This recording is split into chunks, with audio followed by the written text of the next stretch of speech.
Breaking tonight, from the Friday night frying pan to the Monday night fire. The Clinton campaign now dealing with not only a new investigation by the FBI, but also with new allegations that the campaign manager lied to the country and the candidate cheated at a key debate. Welcome to the Kelly File, everyone. I'm Megyn Kelly. It isn't just the emails, folks. For the second time in a single month now, we are hearing new reports that former acting DNC chair and former CNNer Donna Brazile was feeding questions to the Clinton campaign ahead of Democratic town hall debates. On top of that, we're now hearing that Clinton campaign manager Robbie Mook had a close relationship with the man who engineered a series of dirty tricks on the campaign trail after Mook went on national TV to say he didn't even know this guy. And we haven't even begun going over the new headlines regarding the FBI's stunner on Friday, its decision to put out Mrs. Clinton's email investigators back to work. And there are many of them. Fox News senior judicial analyst Judge Anna Napolitano is here on that, along with Harvard Law professor emeritus Alan Dershowitz. But we begin with our chief intelligence correspondent, Catherine Herridge, with the very latest on where we are in this investigation. Catherine? Megyn, tonight the FBI is sifting through thousands of emails after forensic specialists at the Bureau developed a software program to exploit the data and identify records relevant to the Clinton case. We learned today that in early October, New York FBI agents working the sexting investigation stumbled across emails from Anthony Weiner's estranged wife, Clinton aide Huma Abedin. FBI headquarters here in Washington was notified. We don't know why it took another 3 weeks for FBI Director James Comey to send Friday's letter to Congress. What we have confirmed is that the New York agents needed additional approvals to expand their search beyond the sexting allegations after the review found multiple hits for the Clinton server and State Department records. With Sunday's search warrant, agents can now read the contents of those emails. Meantime, a source close to Weiner's legal team tells Bret Baier that they believe the laptop was used to back up Abedin's smartphone contacts. And in the process, it backed up all of her emails, including those from Secretary Clinton's tenure at the State Department.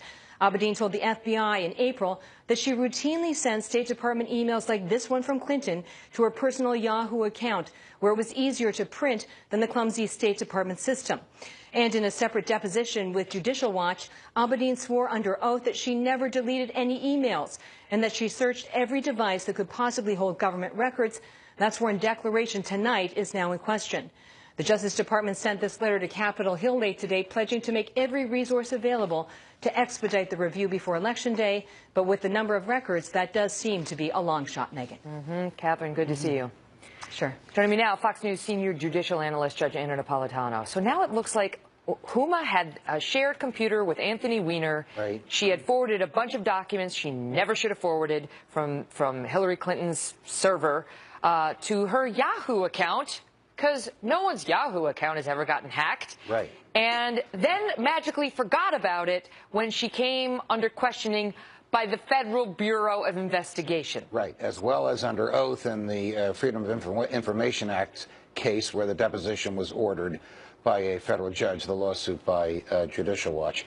Look, if the FBI had been permitted by the Justice Department to seat a grand jury and therefore had subpoena power, they more likely than not would have subpoenaed Huma Abedin's mobile device and would have seen the trigger in there that automatically forwarded to herself every email she received, whether from Mrs. Clinton or anybody else. Unbelievable. They didn't know about it. Yahoo's had it. Exactly. Yahoo email account has had our state secrets. Didn't know about it until they stumbled upon it when they were looking at her husband's laptop for reasons that we understand. Okay, so they didn't, and they're looking to see whether there are state secrets in there, whether there's classified information in there. Well, it's interesting. The affidavit to induce the search warrant that they gave to a federal judge in New York City on Sunday night, 2 days after Director Comey sent a letter about what he hadn't seen, which caused all this uproar that I've been very critical of. That affidavit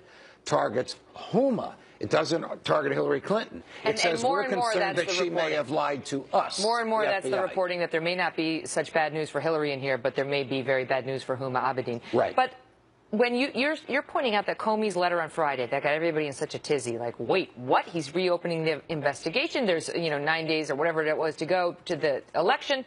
You say he shouldn't have sent it, among other reasons, because he didn't know what was in the emails. And we all, I think, were surprised that he hadn't obtained a warrant yet Right. to see what was in the emails. What's so wrong about that? He saw that there were thousands of them. He was told by his guys they related to the Hillary Clinton investigation. Because the FBI does not give progress reports on criminal cases. It is not an But he agency, promised Congress he would update them. But it was a promise that he oughtn't have made and that would never be kept because he is not obliged. In fact, it is a violation of Department of Justice and FBI policy for him to give such a progress report. It creates a false impression of a snapshot of evidence. It's like Kafka and the trial. Mrs. Clinton doesn't know what's in there, and there's clouds hanging over her. So this could be because nothing. he blabbed about it. Your point is this could be a nothing burger, and it's already been hung around her neck. My Hillary's point neck. is that he should have unleashed the FBI to go wherever the evidence takes them without telling anybody that he was doing it and given the evidence to the Justice Department. His is a fact-finding investigative agency that he runs. He doesn't answer to the Congress. He doesn't answer to a congressional committee. He answers only to the DOJ. But he was asked before the House Oversight Committee whether he would reopen the Clinton investigation if he discovered new information that was relevant and substantial, and he said he believed we certainly would look at that. So I don't know. I mean, we'll see. Reportedly, he felt the Bureau's reputation was on the line, and now we actually have a theory as to another reason why he did it. Judge, good to see you. Of course. We're going to get into that now. So we are also investigating a possible civil war brewing in Washington after reports surfaced that the DOJ tried to stop the FBI from looking into the Clinton Foundation. Yet another mess in this election. The Wall Street Journal broke this story earlier under the headline, FBI in internal feud over Hillary Clinton probe. And Ed Henry has the new details live from Washington. Ed? That's right, Megan. Questions about whether a top FBI official told agents to halt this probe of the Clinton Foundation. They were looking into potential financial crimes. This comes as there were new WikiLeaks revelations today about that foundation. Despite Hillary Clinton repeatedly saying the focus should be on good works around the world, one email showed her top campaign strategist Joel Benenson told colleagues in 2015 he was dealing with, quote, brush fires over the foundation and they should finally cut off foreign donors. 8 days later, Bill Clinton's top aide wrote to John Podesta cryptically, quote, foreign government donors, all the money is in.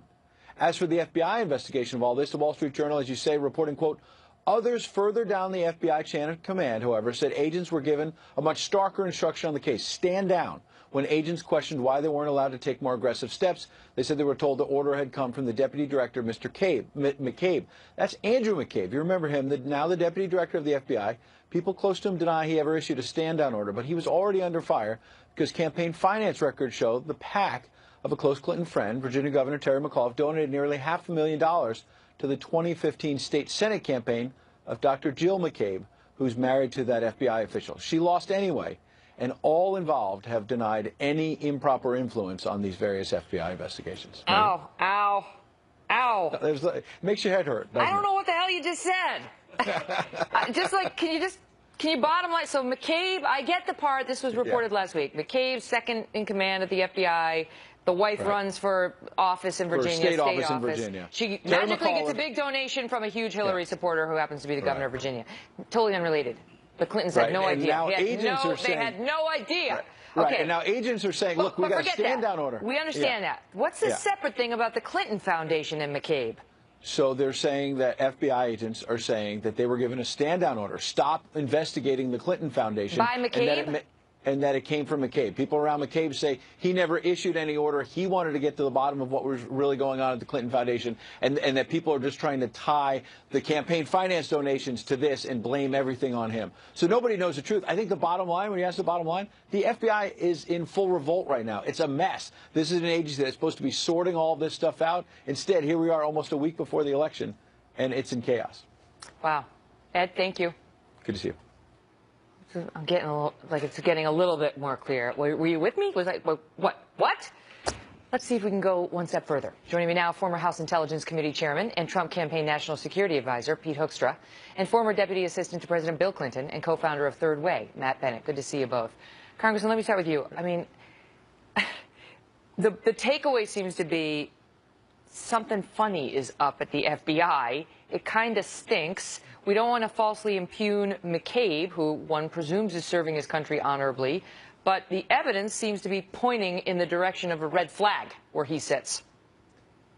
Well, I think you really got a couple of red flags here. You've got him at the FBI with McCabe, whose wife, whose wife's campaign got the $500,000, McCabe should have recused himself and not been part of the process in terms of decision-making, either here on the Clinton Foundation or on the Clinton emails. He wasn't in charge when the donation was made, however. He was not overseeing the Clinton email investigation at that time. That is absolutely correct. But as that process moved forward, he did move into the decision-making process but his wife already lost. Towards the later end of. Pardon? His wife already lost at that point. Yeah, but the thing is, at one point in time, they had gotten $500,000, and that is, hey, I've raised funds, and you remember the people who give you $500,000. Yeah. Let me tell you, that's a big old number. The other person that should have. Yeah, the other person that should have recused herself through this process is Loretta Lynch. Her name comes up repeatedly in both of these investigations. This is a person that was appointed by Bill Clinton when he was president to be a district attorney. This is a person that met with Bill Clinton on the tarmac at a Phoenix airport as both of these investigations were going on. That was coincidental. And this is the person. Yeah, coincidental. And this is also the person that was mentioned in the New York Times report as being considered to be the next attorney general if Hillary Clinton won this race. Okay. They both should have recused themselves and turned it over to the other professionals at the FBI and at the Justice Department. Let's just start broad. What's your take on this? So look, Megan, almost everything the Congressman just said is conjecture taken from anonymous sources who are warring with each other, as Ed Henry made clear, in the newspaper, both in the New York Times when there was conjecture about Loretta Lynch being reappointed as Attorney General, and in the Wall Street Journal today with the story about the FBI. It is a bad week for the FBI where you have people leaking anonymously to the newspaper on both sides of every single issue. You got one side saying there's this misconduct, the other side saying no, there isn't. There's people impugning the integrity of the deputy director of the FBI with zero evidence. Well, it's not right. They have nothing hard, against him. It's just circumstantial. It's like, really, should they have taken $500,000 from Terry McAuliffe, who's a well-known operative of the Clintons, even though he's governor of Virginia? He's their guy, and then gone on to oversee any investigation having to do with Hillary. I see the congressman's point, don't you? That perhaps Mr. McCabe should have recused himself. We're showing Comey, but it's his second in command from that investigation and from any investigation having to do with Hillary. Well, look, I really don't know enough about how the FBI operates to understand when recusal is necessary, but I will tell you this. Terry McAuliffe's goal in life back then was to get the Senate back for Democrats. He was being blocked in his #1 ambition, which was being blocked by the Virginia Senate Republicans, and it was like a 1 or 2 seat majority, and that was a seat that he thought he could win, and he raises prolific amounts of money. So I am not the least bit surprised that he put that kind of money into a race. Even that kind, because listen, you're the expert, not me, but they say the 500,000 beans is that is a lot in any race, never mind a state race like hers. It is, but I think, as you pointed out, she lost, so maybe it wasn't enough. State Senate races can be pretty expensive in very expensive media markets.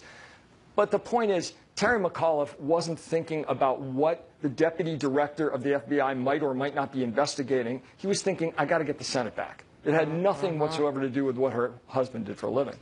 Okay, you've heard from the prosecution and the defense, and now we just let the case rest for this evening anyway, and the viewers shall decide whether there's some funny business going on with the investigations of the Clintons. Great to see you both. Thanks, Megan. Great, thank you. Well, ever since Director Comey dropped the bombshell on Friday, leading Democrats have taken turns attacking the FBI director, the one they loved so much back in July. So why was the White House defending Mr. Comey this afternoon? We'll speak with law professor Alan Dershowitz about that next. Plus, for the second time in a single month, leaked emails appear to show Donna Brazile giving the Clinton campaign an unfair advantage heading into a presidential debate, the primaries, that is. So what does Ms. Brazile have to say about that tonight? And what about what she told me on this broadcast in front of all of you just 12 days ago? Don't miss our investigation, still ahead. Where did you get it? As a Christian woman, I understand persecution, but I will not sit here and be persecuted because your information is totally false. What you're telling the American people, email. Well, Podesta's emails were stolen. You're so interested in talking about stolen material. So you deny it? From the world headquarters of Fox News, it's the Kelly File with Megyn Kelly. 8 days to go. It feels like we're going to make it. Like 8 days. We can handle that. And Hillary Clinton and loyal Democratic allies are wasting no time condemning FBI Director James Comey over his decision to take a look at this new evidence in her email scandal. Here's this little sample. I call it an October betrayal of long-standing FBI protocol. Director Comey made a grave mistake. We all make mistakes, but this is a grave mistake. Mr. Comey really needs to come forward and explain why he took this unprecedented step. The Director Comey sent this unprecedented letter shortly before the election when he doesn't even know what the information is. That's disturbing. In fact, it's not just strange, it's unprecedented, and it is deeply troubling. So with dozens of top Democrats taking the chance to attack Director Comey, it got some attention when the White House today said this. The president believes that Director Comey is a man of integrity, he's a man of principle, and he's a man of good character. These are the traits that led the president to select him to be the director of the FBI, and these are tough questions. And so it's a good thing that he's a man of integrity and character to take them on.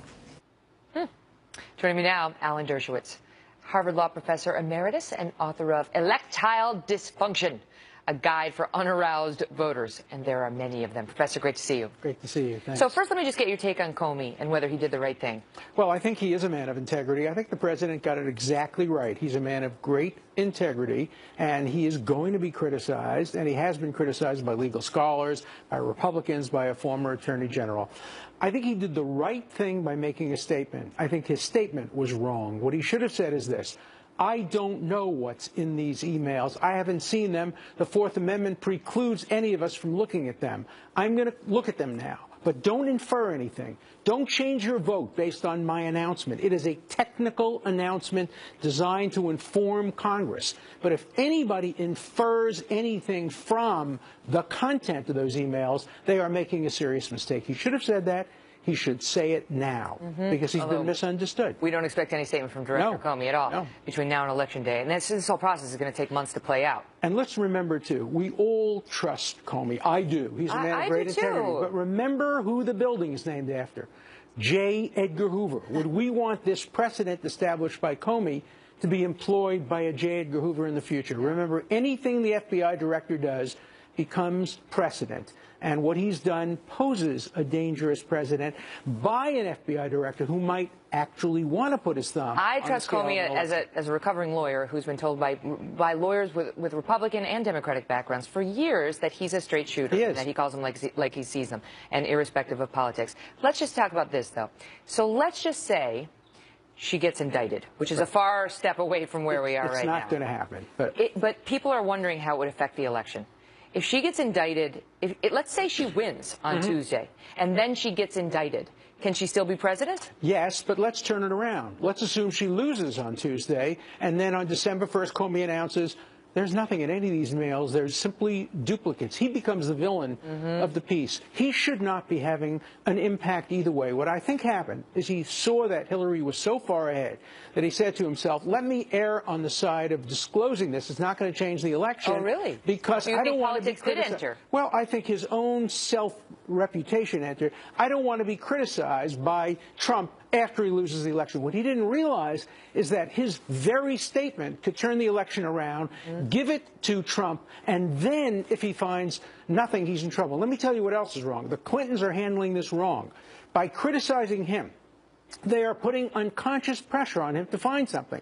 Because if, in fact, he finds nothing, he'll look terrible. So he's going to look very hard to find something. She should act like she doesn't care. She should be like, yeah, it's fine. Absolutely right. She should say, look, disclose everything, put it all out, but you never benefit from criticizing the director of the FBI. Do you believe that Huma Abedin is just shocked to find 650,000 documents or emails on her home computer that she just allegedly didn't know about them? I think both she and her lawyers had an obligation to check that and find that out when she got a subpoena to produce the information, was asked to produce it, and she and her lawyers said they produced everything. It was at least negligent for them not to have checked on a home computer that was her husband's and that easily could have been used for backups, especially she knew she used it to back up some material. So maybe she didn't know, but she should have known, and her lawyer should have known. They basically say that if Hillary Clinton were elected on next Tuesday and then indicted and then convicted before inauguration, Tim Kaine would then be the president. If she gets indicted and not convicted until after the inauguration, there's really no questions. It's not clear whether you can pardon yourself, but she's probably in the clear at that point. She can't pardon herself. She's not going to be indicted. It's more likely that Trump will be indicted for his Trump University, for his relationships with Russia, for all of that. He's not going to be indicted of course for any not. of that. And that's my point. Neither of them are getting indicted. Nobody gets indicted for what they've done. Maybe I'm getting it. Are you a twin? Am I? No. Nobody's getting indicted for emails. You have to. You know, this is a new thing. Nobody knew how to deal with it. So I think that what I'm worried about is that the election could be influenced by what Comey said. We're going to get into that in just a bit and take a look at what the polls are telling us on that front. Professor, always a pleasure. My pleasure. Maybe the Tea Party groups are going to get indicted. They usually are the ones who find themselves in the crosshairs, right? Okay, also tonight, new controversy over Donna Brazile after it appears the CNN contributor and the acting DNC chair right now has been caught sharing CNN debate questions with the Clinton campaign for a second time. Those are the two we appear to know about. Here's how she responded after the first time. Jake Tapper came out and said this was unethical. That's your own colleague at CNN. It's not Megyn Kelly. Who gave you that question? We'll show you how she's responding tonight when Tucker Carlson and Richard Fowler join us next. Plus, Howie Kurtz weighs in on what it means for CNN and what their obligation is now. Stay tuned. Channel 115. Breaking tonight, new controversy for Donna Brazile as the interim DNC chair and former CNN contributor finds herself once again accused of stacking the deck for Hillary Clinton. She's accused of cheating. This is the second time and the second event where Ms. Brazile appears to have fed the Clinton campaign insider information in advance of a debate. Here's a little of what happened when I interviewed her about the first incident. Where'd you get it? Clear. Where did you get it? First of all, what information are you providing to me that will allow me to see what you're talking about? Everybody You got the is WikiLeaks released a March 12th Podesta email showing you messaging the Clinton campaign with the exact wording of a question asked at the March 13th CNN TV1 town hall debate. Where did you get it? You know, as a Christian woman, I understand persecution, but I will not sit here and be persecuted because your information is totally false. What you're telling the American people, well, Podesta's emails were stolen. You're so interested in talking about stolen So you material. deny it. You're like a thief that want to bring into the night the things that you found that was in the gutter. Jake Tapper came out and said this was unethical. That's your own colleague at CNN. It's not Megyn Kelly. Who gave you that question? Megyn, once again, I've said it, and I've said it on the record, and I'll say it on the record, and I'll keep saying it on the record. I am not going to try to validate falsified information. Your email to the Clinton camp said, sometimes I receive the questions in advance. And you know CNN is saying Roland Martin gave them to you or someone at TV1. And they were provided to Hillary before that town hall. Well, anybody who knows me, and there are a number of your colleagues as well, they know me very well. I know how I play it. CNN has never provided me with questions, absolutely ever, nada. Well, when you said from time to time I get the questions in advance, what were you referring to? Because in that email you offered the exact question that one of the moderators, Roland Martin, then proposed the next day. So my reference back to you, ma'am, with all respect, and I respect you greatly. And I respect you too. The validity of those emails, if I can only tell you one thing, because as you know, this whole episode is under criminal investigation, but I could just tell you one thing. A lot of those emails, I would not give them the time of the day. I've seen so many doctored emails. Today, Ms. Brazile is again denying any wrongdoing. In moments, we'll be joined by Tucker Carlson and Richard Fowler. We'll ask them if this latest development supports Donald Trump's claim that the system is rigged. And we'll also speak with Howie Kurtz about the fallout here for CNN. But we begin with Trace Gallagher reporting from our West Coast newsroom. Trace?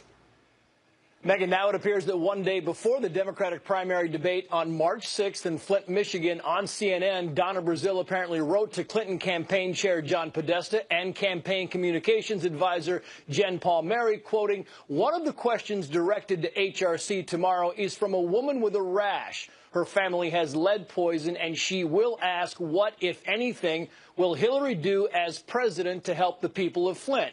And here's the question that was asked the very next night to both Clinton and Bernie Sanders. Watch.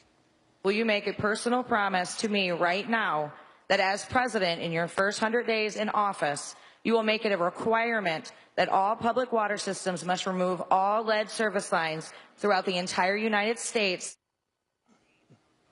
A little too coincidental for CNN, which now says it severed ties with Donna Brazile back on October 14th and, quote, never gave Brazile access to any questions. We are completely uncomfortable with what we have learned about her interactions with the Clinton campaign while she was a CNN contributor. Brazile herself continues denying that she gave the Clinton campaign questions and says that she treated the Democratic candidates equally. And remember, at the time, she was the vice chair of the Democratic National Committee, which is not supposed to back candidates during the primary. But today's response from Brazile is downright tepid compared to the defense when she was first accused of tipping off the Clinton campaign earlier this month. That's when she claimed persecution and reportedly indicated the Russians may have doctored emails that she apparently sent to the Clinton campaign before the March 12th primary debate, also on CNN. Quoting from them, "From time to time, I get the questions in advance. Here's one that worries me about HRC." Brazile then goes on to warn the Clinton campaign to be prepared for a question about the death penalty, which Hillary Clinton supports, but that Clinton answered at length during the debate. Megan. Trace, thank you. Joining us now, Tucker Carlson, editor-in-chief of the Daily Caller and co-host of Fox & Friends on the weekends here at Fox, and Richard Fowler, who's a Fox News contributor and nationally syndicated radio talk show host. Man, you know, can I tell you, when this story first broke, I defended CNN and I defended Donna Brazile, saying I just cannot imagine either one of them doing this. I can't imagine. It would be the height of unethical behavior. And yet the facts appear to be proving my initial defense of them wrong. And there's nowhere for them to go with it, Tucker. There's nowhere for them to go. She may respect you, but she was lying right to your face, as we now know. I mean, let's just stipulate, by the way, at the outset, that whether or not you agree with WikiLeaks, what they do, even if you're appalled by WikiLeaks, I don't think there's a single piece of data they've ever released that has been proven to be false, a fabrication. And it's the same in this case. She did this. CNN knows she did this. And consider CNN's response. They're, quote, uncomfortable with this. She stole information that may, in the end, have influenced the outcome of a presidential nominating contest that was close and tough fought, as you remember, at the time. And she weighed in on one side with the help of information that CNN had. What's CNN's response? So I reached out to Brian Stelter, who hosts their media show over there today, and he's always on his high horse about some wrongdoing in the media. No real response from him, and that has basically been the response from CNN. Who's watching the watchdog? That's the meta question here, and the answer, of course, is nobody. It's unwilling to police itself as a network, and I think that's really a problem. You know, Richard, the problem is that it undermines the integrity of the whole system, and it makes people wonder whether, you know, what other cheating has there been that we don't know about, and whether this continued. Did this continue thereafter? Might this have gone on during, you know, into the general election? I mean, you tell me whether this makes you uncomfortable. Well, don't get me wrong. I think this is very, very messy. And I agree with Tucker on the point that I think CNN really should be, pointing the mirror at themselves and figure out how is it possible for one of your contributors to get the question when in a network like this, nobody got the questions, right? And so I think that needs to be said. But here's the larger problem, and I think the problem for Donald Trump. Yes, there is a problem. Yes, this is problematic. But with that being said, Donald Trump's idea that the media is somehow coordinating with all these, states, the Board of Elections to rig the election seems to be false. Yeah. What the media is doing, besides what we've seen with this email, most of the time, Donald Trump is putting his foot in his mouth. The media is pointing it out, and he's blaming the media for him putting his foot in his mouth. Okay, and that's problematic. And we've covered that at length, but this is a distinct and serious problem, Tucker. And I mean, I know this is an old horse, but can you imagine if this were a Republican who had been fed a question by Fox News you know, the different reaction we'd be seeing in the media? Well, I was standing about 5 feet away from you when you did that interview with Donna Brazile, whom I like, by the way. I live here. I know her. And my jaw was open, as was the jaw of everyone watching. October 19th, we were in one of the debates, as I remember. And I remember thinking, how can that not be on the front page of the New York Times? She has no response at all. She accuses you of persecuting her. She kind of half quotes the Bible and then sort of stumbles off to another interview. I'm thinking, this is the head of one of our two political parties giving a nonsensical answer, lying in the most transparent possible way, and basically nobody picked it up. It's like, yeah, whatever. She just kind of went on. You know what I mean? Like, somebody should be saying, extraordinary moment. But Richard, can she stay as acting chairwoman of the Democratic National Committee? Oh, listen, I know Donna very well, just like Tucker. I know her personally. I know her for almost a decade. What I will say is that she, you know, I think it's very sad that the Russians have hacked these emails. But I do think, here's the thing. Donna is, and I think anybody on either side of the aisle can tell you talk to Karl Rove and tell you the same thing. Donna is one of the best political operatives out there, and I'm happy that she's at the helm of our party going into what's going to be a very tough election. She's a lovely person. I mean, listen, this is my job, right? I get paid to call this stuff out, so I did.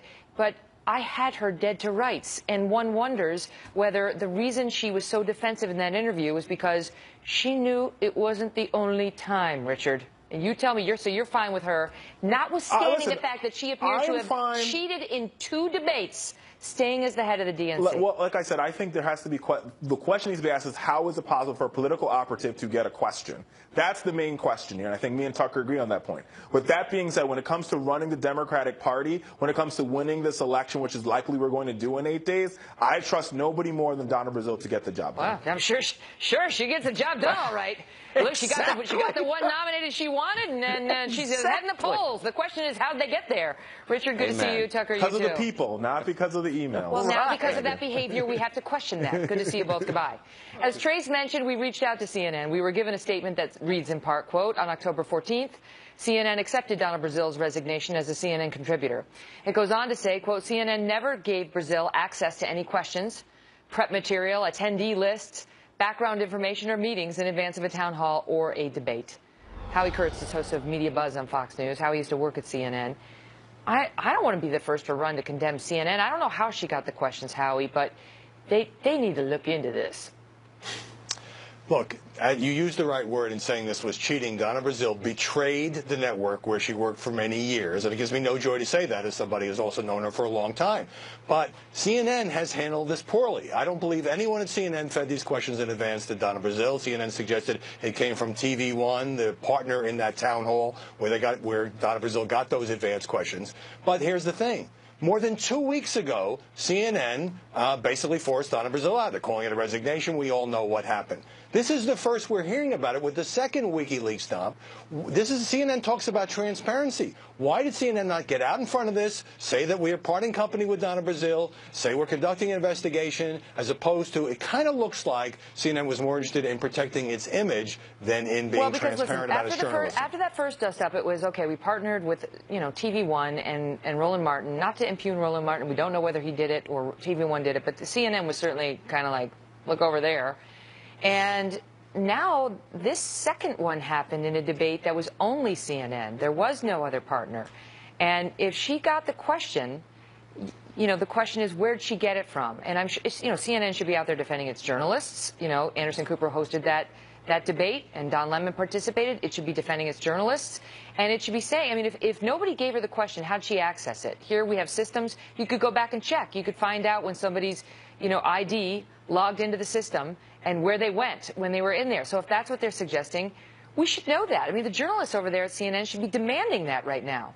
Yeah, CNN should be horrified at this turn of events, to use Jake Tapper's term, one of the few who spoke out there, and should investigate and should go public with the results of that investigation and should try to vindicate its reputation by identifying who was responsible. It's not fair to tarnish the whole network with what Donna Brazile did in helping Hillary Clinton, but that's where it stands now. And to not even come forward and say, oh, by the way, she's not coming back here. And ABC also suspended its contributorship with Donna Brazile when she became acting head. We'll see what ABC does. Yeah, and good for them, too. It's hard because she seems like a lovely person. But she was vice chair of the DNC at the same time she was working for CNN. That was a conflict, as it turns out, it was a problem that could not be squared. Good to see you, Howie. My pleasure.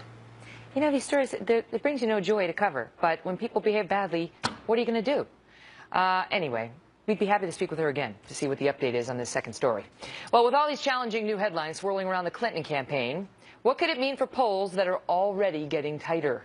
Steyerwalt's here to discuss. Plus, after we heard Democratic operatives bragging about starting violence at Trump rallies, the Clinton campaign said they had no idea who these guys were, the guys who wound up getting fired.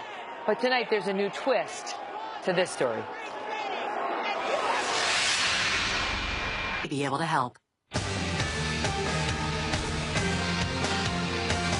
1 week from tomorrow, and the race is getting tighter. Roughly 2 weeks ago, the Real Clear Politics average of polls showed Mrs. Clinton enjoying a 7-point lead. Today, that is down to roughly 3 points. What does that mean? Steyerwalt's here to tell us what it could mean.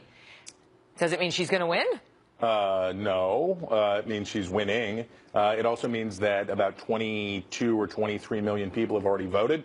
The early voting is going on. And I have some very great news for you. Tell me. The first polls close in 7 days, 23 hours, and 13 minutes. You're almost home. The early vote, how many have voted? 22 to 24 million people. Both sides comes on to say, we're winning that. Do we know what's true? We know Democrats are doing pretty well. We know that Republicans in places like Nevada are starting to catch up a little bit. But overall, if I had to give the nod to how many registered voters from which parties are doing better, I'd give it to Democrats at this point, especially in North Carolina. What people want to know whether the FBI announcement on Friday is going to change this race. What's your take? When you get to the end of the election, people lose their minds. They become the craziness. We've seen that. The craziness goes from regular crazy of the election, and especially in this, which has been the most hideous election, to which our system has ever subjected the decent citizens of this nation. Yes. As we get down to the end, the lunacy of the partisans becomes even frothier, and the eyes bulge out of the head. So they hear Hillary Clinton, and it doesn't just, I'm sending a letter to Congress, and we found some emails that Huma backed up her phone. It's, she's indicted, she's going to prison, it's over, she's in jail now. And that's Friday, and then today it is, Trump's a Putin agent. He's owned by the Kremlin. It's all over. And everybody freaks out. And the answer is these things move among hard partisans. But when we look at the polls, you know what we see? What? The stuff with Huma and the Wiener iPhone, the Wiener phone, have certainly increased intensity among hard partisans for Republicans and Democrats, but in the little data that we have, it doesn't move the top line. What about the Washington Post poll, ABC News? She was ahead 12 points in this tracking poll 8 days ago. Now she's just 3 points ahead. If we look at an average of delicious and excellent, well-made polls, and we go back 2 weeks ago, she was way up. She was 8-9 points up, and she starts to give that back. And the reason she was giving it back had nothing to do with this because it hadn't happened yet. She's giving it back because you get closer to the end and the Republicans were starting to come home for Donald Trump. They were sucking it up, and the resistant Republicans were saying, I hate her too much to vote for her. Last question. Is there any way November 8th doesn't come and somehow we just get stuck in this weird perpetuity that we do this forevermore? This is a Black Mirror episode, and we will spend the rest of our lives in that new studio. In the upside down. It's possible. Okay. All right. Well, I don't feel any better. Thank you, Steyerwalt. Up next, more WikiLeaks. Don't go away. Fast foodies know the deal. New details tonight on yet another WikiLeaks email that could reveal troubling connections between the Clinton campaign and folks they're not supposed to be talking to. Trace Gallagher has the latest from L.A. Trace? Megan, Bob Creamer is the Democratic consultant caught on the Project Veritas tapes talking about how to stir up violence at Trump rallies. Creamer, who visited the White House 342 times, was also heard on tape discussing his daily conference calls with the Clinton campaign and saying that Hillary Clinton herself approved of his tactics. Now a leaked email appears to link Creamer with Clinton campaign manager Robbie Mook. The 2015 email, written by the founder of a progressive group and addressed to a former Clinton campaign aide, says, quote, just wanted to pass along this note I sent to Bob Creamer, who, as you may know, is consulting for the DNC and is close to Robbie Mook. On CNN, Mook was asked if whether the Clinton campaign had any knowledge of professional agitators fomenting violence at Trump rallies. Watch. These individuals no longer have a relationship with the DNC. They've never had a relationship with the Clinton campaign. And my understanding is that the events that are referenced happened, I think, in February of last year. They did not have a contract with the DNC until June. Except it was 3 months after that June contract he just mentioned when this 69-year-old woman on oxygen claimed she was attacked by a Trump supporter. After the Project Veritas tapes went public, the woman backed off her claim. The Clinton campaign continues to maintain the tapes were edited out of context, although the tapes led to Creamer's resignation and another operative being let go. Megan. Trace, thank you. We'll be right back. So are you a doodler? I am a doodler, and people are mocking me for my doodles. Yes, oh, thank you. What do you think, Sean? Hannity's here. Really good. It's kind of fancy. Little heart. Save that for charity. There's a charity. Really? Does somebody want this? Yeah, absolutely. All right. Highest bidder. It can be yours. Love, hearts, and understanding. Now here's Sean.